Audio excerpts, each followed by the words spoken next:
right, it is episode 9 of Jump to the Ball podcast.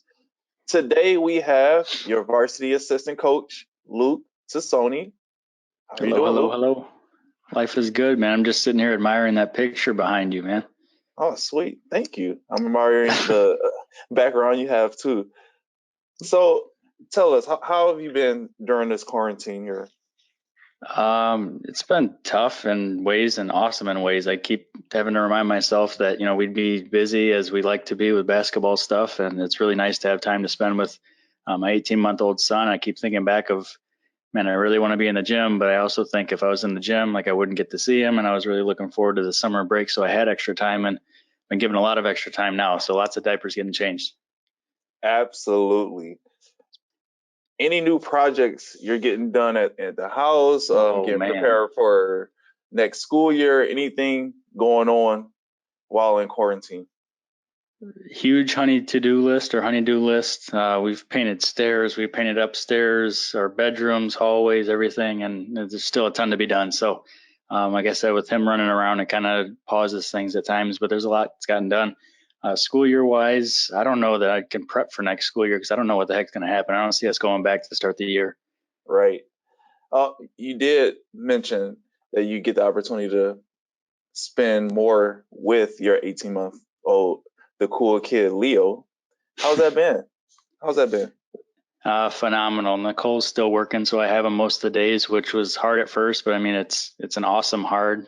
He's a good kid. He doesn't have much struggles with us at all, but the little stuff that I had to kind of overcome to begin, I didn't realize that the babysitter was dealing with 90% of the time while we were at work. We've adapted to it, and it's actually awesome. I love it. I mean, you did already put his recruiting video out there, so Yes, yeah, yep. Duke signed him. It's official. so you're a phenomenal teacher. Don't try to I be appreciate modest that. here. I Appreciate it. witnessed it myself. You've been nominated as Teacher of the Week before. How difficult has it been adjusting to e-learning and being away from your classroom? I first want to throw out there that when I'm absent on days and I have you as my sub, they appreciate you a lot more than me when I come back. They're like, "Oh, where's Coach Green?" I know they do. No.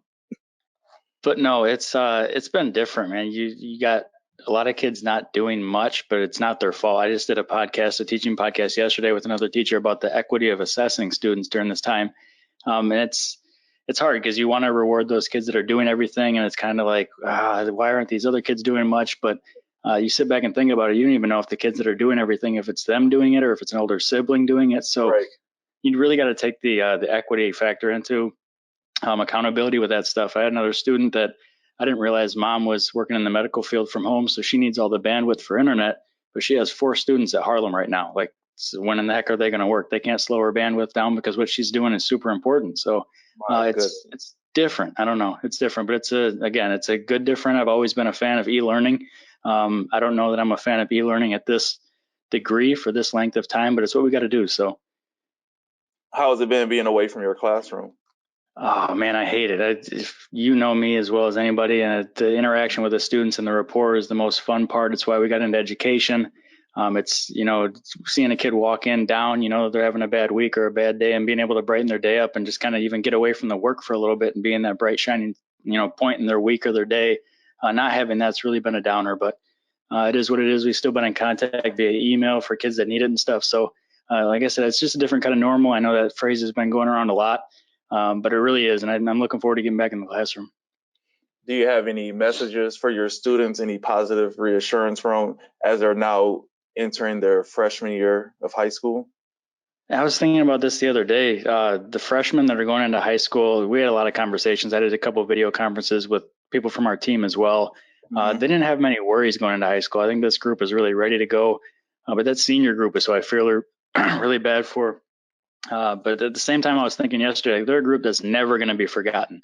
Like, I know they didn't get to walk and all that stuff is terrible, but like literally history is going to remember this whole group, not just at Harlem, not just in Illinois, but like all around, apparently except for Montana. But it's like it's everybody. So I think everybody's in it. And I think that uniformity and togetherness, I guess, makes it a little bit easier for them. But again, that's easy for me to say as somebody that got to walk at my graduation and got to go to prom. So I do feel bad for them. I absolutely feel bad for him. Like it just got me thinking back to like my high school days of how special those moments were. But Absolutely. I think they'll be able to definitely become stronger individuals because of it. So let's switch over to Luke Tassoni here a little bit. You were a skateboarder, right? First. Yeah, well, no, I was a basketball player first. My dad pulled me off the middle school team because the grades weren't what they were, so I started to rebel a little bit. Got into skateboarding, yeah. So how did your love for basketball start? Oh man, it was a corner 3-pointer back at Floating Boys Club, back in I think it was fourth or fifth grade. I know you hate to say that a kid was really good back then, but I wasn't really good. I was always a role player, and I embraced that. I just liked being around it. I liked every part of the Mhm. work, every part of the camaraderie. But my floating team actually had a guy, Devin Ballwinkle, that wanted to play for Huggy Bear at West Virginia, and then Iowa. Coach Daryl Watkins over at Rock Valley. That's how him and I kind of met, and we had a good team. And again, that's saying with caution because I know the grade level that that's at. But I hit a corner three one time as again a role player and just seeing the bench go nuts and looking up and seeing my dad go nuts or my mom go nuts and stuff. And that just I always will remember that. It's probably because I screwed up high school and wasn't able to play in high school.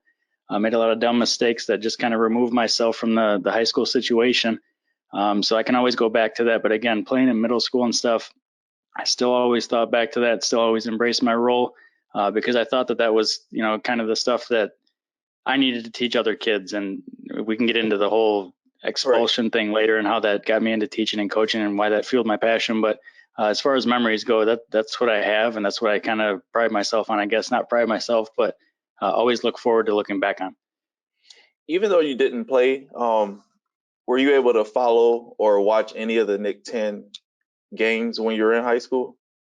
Cody that coaches over freshmen at East. Yep. I hung out with him a lot in high school. So he was playing. Tony Brooks was a stud at East during that same time, 04, 05, 06, 07. So I hung out with those guys. I played ball with them and pickup games and stuff like that. Like I said, when I tried out freshman year, didn't make it because I had been skateboarding and stuff like that and just wasn't into it. I tried to get back into it freshman year. Sophomore year, got expelled. So I lost my sophomore and junior year, so that just completely put me out of it. But and getting expelled and going to regional, one of the security guards there started a little pickup basketball league for all Hmm. of us, and I really got back into it there. And I was the oldest one on the team. I was kind of like a second coach while playing, or a player's coach on the floor and stuff like that, and teaching the kids in the classroom when I get done with work. And that really like made me want to go back and um, teach kids to value that. And I think that's one of the things I push on the most is they got to value those 4 years because I screwed it up. Not to say I would have been a stud, but I definitely think that I could have made a team and been on a bench and helped the team at practice and stuff. But I didn't get that because I messed up. So that's something I always kind of want the kids now to remember while they're in the moment. And just speaking about that, it like shows like kind of how you got into coaching. You're such a dedicated coach for Harlem. I've seen it. I've witnessed it. Like even back at the middle school days, and like I commend you for all the work that you put into Harlem. How did you get like how how did you get into coaching, and how like what led you to Harlem? So, like I said, it was through that league that the security guard had started. There was a guy, Reggie Biffle, who's super successful with an AAU team called the Ambassadors. The school was actually where he practiced over at Patriots Gateway Center. So we got to play them. I got to see Reggie do his stuff from the bench. I noticed that the guy that was coaching for us or started the league for us wasn't doing the same things. Like our practices were literally just PE time during the day. Um, but I saw what it meant to the kids. I saw what it meant to the kids that were there. Like I had a kid one day got kicked out because drugs fell out of his pocket while we were Mhm. practicing and stuff, and like got removed from the school. And all I could think about was like the only time that kid smiled was when he was on the basketball court with us, and like something fell out of his pocket. He was doing something he shouldn't have been doing, and now that's gone. So like, where is he at now? I always wonder about him. Um, but it's that like what we can give back to kids, what I didn't have, what I didn't get to experience. And I think that, along with just my passion for the game, really fuels a lot of what we've got going on at Harlem in terms of culture. How I got to Harlem, it was my first teaching degree, I'm sorry, after getting my teaching degree, it was my first spot. I got a .8. The principal promised me by the end of the year he'd give me a 1.0, which is a full time position. I kind of went over with somebody that I student taught and coached with over at Eisenhower before that. He brought me over there. That was kind of it. I don't know. What has your experience been at Harlem? I love it. I love it. The kids are awesome. Again, I'm one of the younger teachers, so I think they kind of gravitate towards me at the middle school, and I think you see a lot of the same things. Like I said, I'm not even kidding. Like I was top dog there in the kids' eyes, and then Coach Green comes around, and you're top dog now. I'm like, stop saying no, because you know it's true. No. But it's funny, man. It's really funny. Rizzio's over there too, same kind of thing. It's a lot of fun though. I really enjoy Harlem. I really enjoy the parents. I really enjoy the atmosphere there. In that regard, I've also been fortunate enough to move up every year with this group's seniors. So I've gotten to know the same group of parents and then also other kids that have joined that core group. But it's been a lot of fun, man. Everybody's super positive. I think a lot of the people are supportive of what we're doing. You get a chance to be around Coach Mike Winters daily during the season and in the summer, right? I can say for a fact that I've learned a lot from him, but you're around him daily.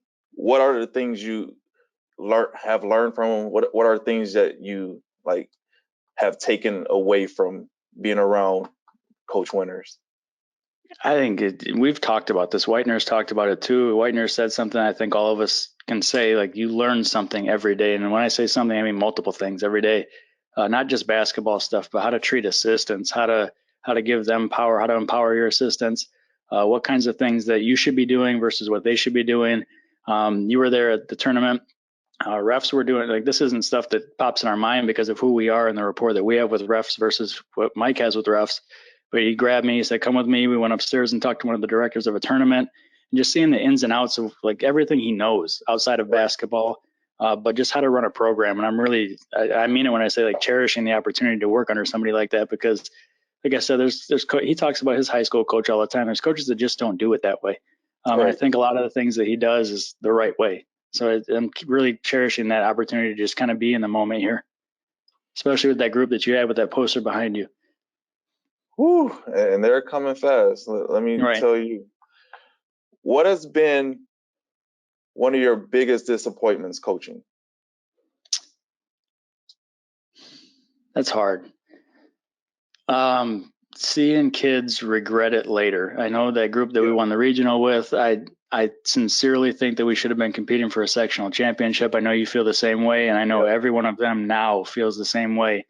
But finding like our passion, our energy that we're trying to throw at them during a game situation, I guess the disappointment would be the lack of ability, I guess, to kind of take that maturity level up in the moment and really embrace what we're saying, speaking from our own experiences. Right.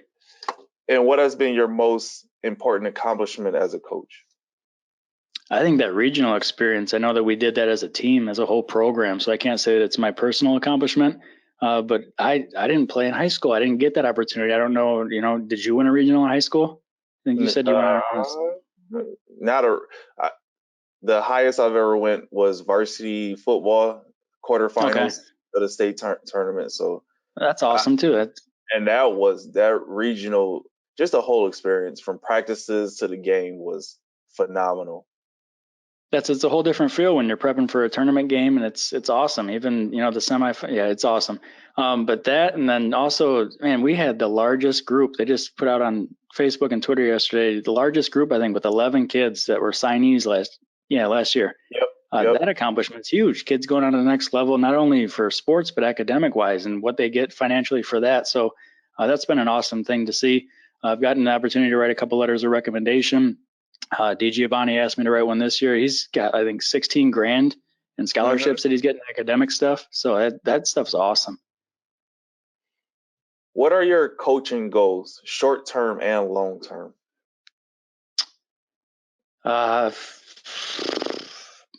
Short term, to keep doing what we're doing, keep building the culture here, keep helping you guys, Mike, especially in any way that we can, building on what we're all building here. I think long term, Mike and I have had the conversation. I know it's a goal of yours, and I would hope anybody's too, to be in a position like Mike's one day, where we're taking everything that we're learning from him and putting it into another program and spreading, all the good things that we're doing. What do you think your strength is as a coach? I think I'm passionate as heck. I think I give a darn. I think that's almost to a fault at times. Um, we talked the other day about not saving every kid, not being able to save every kid. But man, you try. We you try so hard. Like I sometimes, like as you say that, I wish the kids would understand how much we actually put into the program or into coaching. Period. Like they think, oh, you're getting paid for it.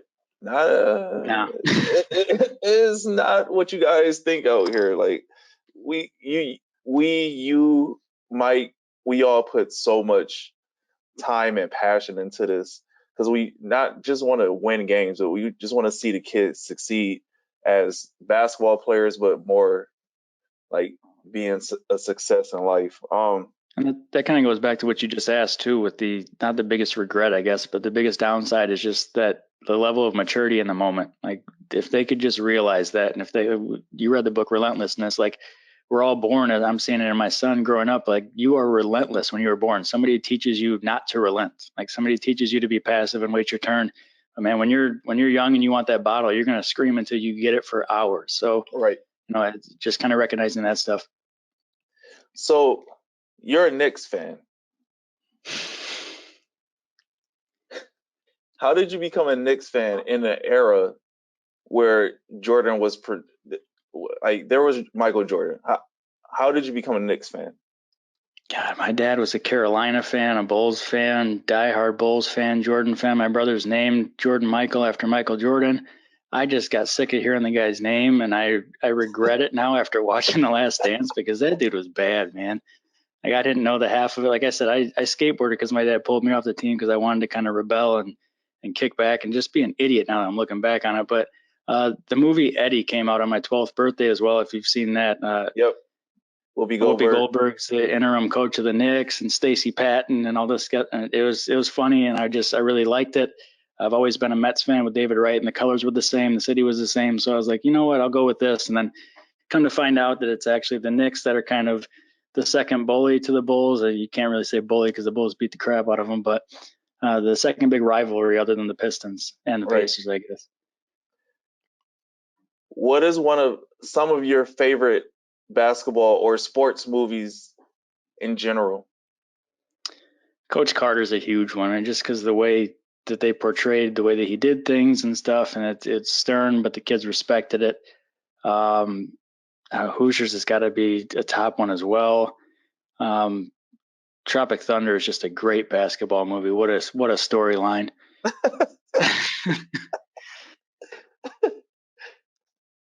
So you watched The Last Dance. You've played in the '90s, like I have. I mean, that's kind of saying how old or young we are, kind of. I don't know. Uh, what is something that you think, and you've asked me this question, what is something that you think basketball is missing now?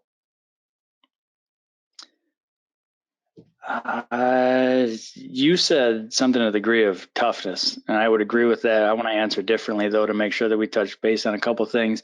I think it's the ability and the want to anticipate the next move. I've been thinking about that a lot lately with our press and kind of looking over stuff from last season. I read it in a book, which popped it back in my mind too. Uh, Good players just have that ability and that want to anticipate the next move and not just guard their guy, but to think what I would do offensively next or what should I make him do. Um, I think that's different. I also think, and we touched on this with you, they get that from playing with the older players that get on them. I remember going to Right. the park and going to the Y, and Gordy and Nick will always be in my mind. Gordy and Nick with the hook shot, never let us play with them ever because we weren't good enough, we weren't smart enough. And getting the opportunity to finally play with them a couple years later when we're older, like they're talking through Yep. the whole game on a pickup game because it means something to them. They're not getting off the court. Um, yeah, I just think that maturity, that anticipation factor. I've mentioned like five things that I think are missing. Sorry, you asked for one, but No, that's okay. And I definitely agree. Like that anticipation. I think my biggest jump in basketball was watching and playing with my dad and older guys. Like you yeah, get to learn so much of the game. yeah. Like And I being mean, around older talking guys. through situations, even if you're talking like Left side's open. Left side's are like, what's going to happen next? You anticipated, they hear that, then they second guess that. Like it's huge. All right. So now we're going to get into this rapid fire segment of Jump to the Oh, Ball podcast. We're going to have some fun here. All right. Are you ready? will this get me in trouble? No. Okay. No. All right. Here we go. Question number one. And remember, just the first thing that pops into your mind. Yep. What type of milk do you put in your cereal? 2%. Would you rather be besties with Beyonce or Rihanna? Hold on. Nicole? Beyonce. What's the capital of New York? Albany? Did you ever believe in Santa Claus? I'm sure I did. Not that I can remember, but I'm sure I did. I'm a sucker for that stuff. Are dogs people? No.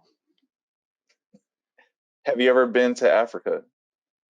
No, but that would be awesome. That would be fun. Would you eat a day old taquito from 7-Eleven? Yeah. What's the most number of hours you watch TV in a single day? Now, we've been in quarantine, so Yeah, that's well, I don't know. I'm gonna go with like 5. Binge watching a series, like an hour-long series, 5. right. Do you Instagram your food? No. Do you Snapchat your food? Yeah. What sound does a seal make?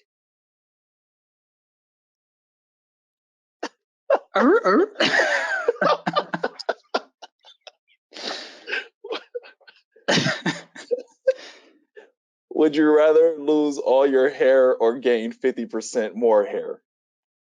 50% more hair. Like right here. Yeah. Speaking of that, this is the guy that always gets carded whenever we go out, so I can see why he would say that. And in the mall. Do you have any friends taller than 6'4"? Yeah. If there's a spider in your house, do you kill it or set it free? Kill it. All right. So before we let you go, I'm gonna ask you a couple questions, just like I asked the players here before we let you go. Yeah. What is something that Mike Winters always says? I agree with the kids. I think it's buy-in. I think that's huge to him. I think it's huge to the program. And that's the one thing that pops in my mind when I think Mike Winters. Got to buy in. What is something that Coach Luke Tassoni always says? And the kids have struggled with this too. I've learned that I need to like come up with a one-liner or something.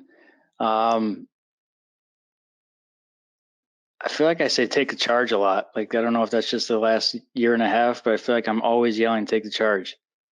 Yeah, I think that's been a big emphasis on the last years taking charges. What is something that Coach Green always says? Are you serious? I hear that a lot. Are you serious? It's always with the head thing too. Is it what you said last time? Are you serious? Now get on the line. Yeah. What are your team goals here for um, next season? for next season or the next couple seasons?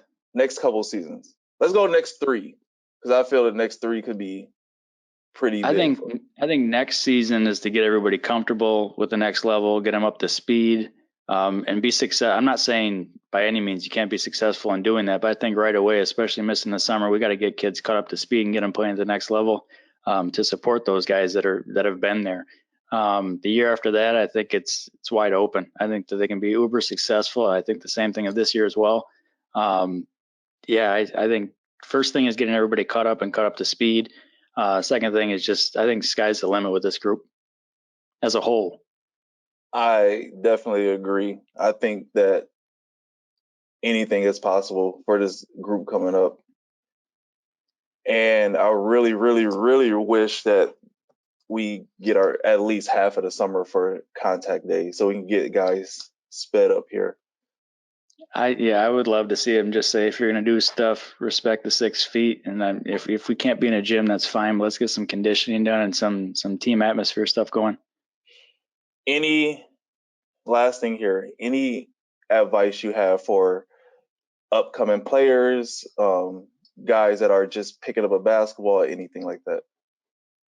Uh, be a mentor and find a mentor, I think, is a huge thing. Find multiple mentors, find people that you agree with, people you don't agree with, and then be that person for other people underneath you as well. I think that's huge.